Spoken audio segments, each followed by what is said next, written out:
مساء النور زميلي العزيز، مساء النور لضيوفك الكرام، للجماهير الحاضرة ولكل مشاهدينا ومتابعينا وللشعب التونسي العزيز. حبيت أول شيء نقول لك زميلي العزيز بأن التوانسة اليوم كل التونسيين فرحوا بانتصار المغرب اليوم، الانتصار الكبير ياسر عاشوه حتى الجماهير التونسية ضد بلجيكا. كنا نعديو في صور من الدوحة منذ قليل، الجماهير السعودية والجزائرية والتونسية كانت كلها مساندة للمنتخب المغربي.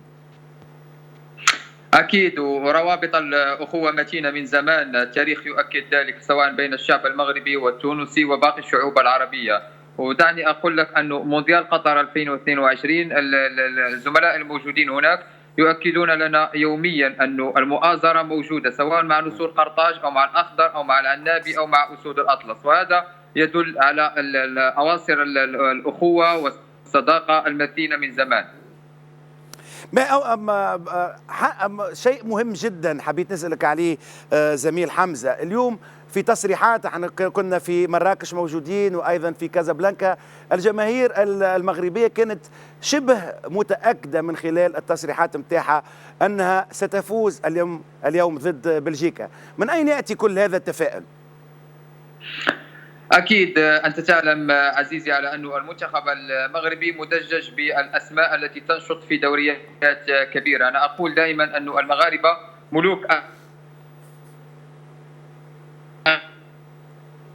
في الليغا، في الكاتشيو، في البريمير ليج، في الإيريديفيزي، ضف إلى ذلك مغاربة الخليج. وفي البطولة لدينا الوداد الرياضي بطل إفريقيا، نهضة بركان بطل الكونفدرالية، الرجاء تاريخ كبير وأسماء كبيرة. هذه الأمور أعطت قاعدة خيار كبيرة لدى المدير الفني، وأصبحت لدينا توليفة جيدة كانت تحتاج فقط لذلك القائد لما جاء في الشخص وليد الركراكي المدير الفني لأسود الأطلس اكتملت الصورة. هنا بدأ تفاؤل كبير لدى الجماهير المغربية. ضف على ذلك الانتصار الذي حققه المنتخب السعودي على المنتخب الأرجنتيني أعطى معنويات كبيرة للجماهير المغربية. لما لا نحقق نتيجة إيجابية أمام كرواتيا؟ حققنا ذلك وكنا الأفضل تكتيكيا. وفي المباراة الثانية خاصة عندما شاهدنا المنتخب البلجيكي يلعب أمام كندا تأكدنا أن الشياطين الحمر افتقدوا الكثير من الإمكانيات والقدرات، وأبناء روبرتو مارتينيز بأنهم في المتناول، وهذا ما كان. الأسود كان لهم زئير كبير جدا في الأراضي القطرية وصداه هو اليوم يصل إلى تونس وإلى الجزائر وإلى كل ربوع المملكة.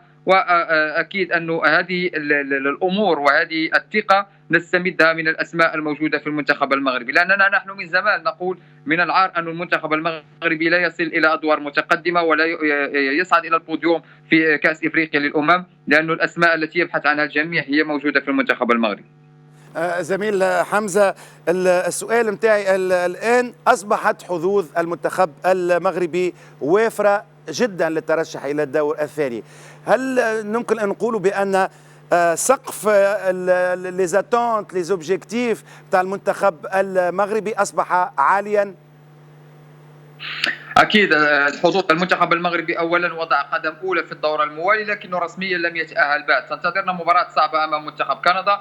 نتيجة اليوم بين منتخب كرواتيا وكندا خدمت الأسود بانتصار الكروات، لكن المباراة الثالثة ستكون بمثابة فرصة ثمينة للمنتخب المغربي من أجل العبور إلى الدور الموالي. سقف الطموح ارتفع لأن وليد الركراكي كما قال في المؤتمر الصحفي اللي قبل المباراة: لو تأهلنا إلى الدور الموالي لن نكون خصما سهلا لأي منتخب. وأنا أقول ودعني أقول لك بما أني على قناة تونسية ومع زملاء أعزاء من تونس، نسور قرطاج نتسمر أمام الشاشات لنتابع مباريات المنتخب التونسي ونساند المنتخب التونسي ونقف خلف أبناء جلال القادري. المباراة الأخيرة للمنتخب التونسي أمام أستراليا كانت بمثابة يعني الغصة اللي بقات لدينا، خاصة وأنه اندهشنا من ذلك الأداء الغير متوقع، وكنت حاسس شخصيا وكأنه لاعبي المنتخب التونسي دخلوا المباراة وهم منتصرين في أذهانهم قبل أن يفاجئهم الكنغر الأسترالي. كل التوفيق لتونس على مستوى الأندية وعلى مستوى المنتخبات، فهذه الأرض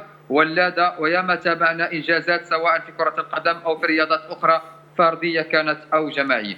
شكرا لك زميلي حمزة الشتيوي من هيسبريس على هذا الاتصال، ومبروك مرة أخرى فوز المنتخب المغربي ضد منتخب بلجيكا.